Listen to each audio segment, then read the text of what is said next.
तानाशाही बंद करो।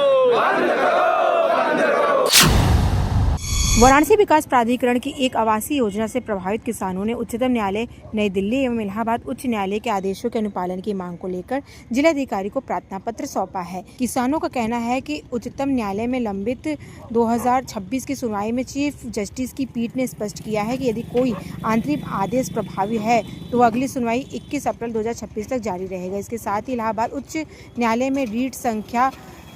36-35-3/2023 में 31 मई 2023 को पारित आदेश के तहत प्रभावित किसानों की भूमि पर किसी प्रकार की कार्रवाई न करने के निर्देश दिए गए थे। किसानों का आरोप है कि इसके बावजूद बीडीए बिना सहमति और वैधानिक प्रक्रिया पूरी किए निर्माण कार्य आगे बढ़ाने का प्रयास कर रही है। मैं विनय शंकर राय मोहन सराय किसान संघर्ष समिति का मुख्य संरक्षक हूं और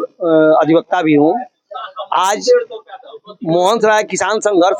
किसानों के प्रभावित किसानों के संदर्भ में हम लोग जिला अधिकारी महोदय से मिल करके और जो माननीय honourable chief justice of India का जो 16 फरवरी 2026 को जो एक अंतरिम आदेश जारी हुआ है उसके संदर्भ में, उसके अनुपालन में और हाई कोर्ट के 2023 में माननीय उच्च न्यायालय इलाहाबाद के द्वारा जो स्थगन आदेश पारित हुआ है उसके संदर्भ में मिल करके हम लोगों ने वार्ता किया है। चूंकि चीफ जस्टिस ऑफ इंडिया के आदेश आने के बाद विकास प्राधिकरणों को उसका अनुपालन करने की जगह जो प्रभावित किसान हैं उनका उत्पीड़न खुलेआम किया जा रहा है, खुलेआम कानून का खुला उल्लंघन किया जा रहा है, दंडात्मक कार्रवाई की जा रही है। उस संदर्भ में हम लोग पूरा ये साक्ष्य और सबूत लेकर के जिला अधिकारी को दिए हैं, जिसमें जिला अधिकारी ने साक्ष्य देख करके जो उच्च न्यायालय का जो आदेश है उस आदेश को की प्रति को पढ़ करके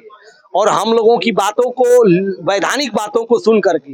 ये कहा है कि नहीं, त्रुटि विकास प्राधिकरण के द्वारा हो रही है। हम लोगों ने 3 दिन का अल्टीमेटम दिया है। 3 दिन में अगर विकास प्राधिकरण के उपाध्यक्ष जो ये अवैधानिक बात बोले हैं उनका बोरा जी जिनका नाम है, उनका बोरा अगर बनारस से बंद नहीं जाता है तो 3 दिन में हम लोग अब आर पार की लड़ाई लड़ेंगे, क्योंकि कानून से बड़ा कुछ नहीं है। अगर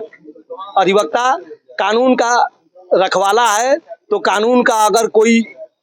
शोषण करेगा तो उसके खिलाफ ईंट से ईंट बजाना भी जानता है। हम लोग उनके खिलाफ अवमानना की भी कार्रवाई करेंगे और किसानों के साथ बनारस का अधिवक्ता सड़क पे बैठ करके सरकार का ईंट से ईंट बजाने का कार्य करेगा।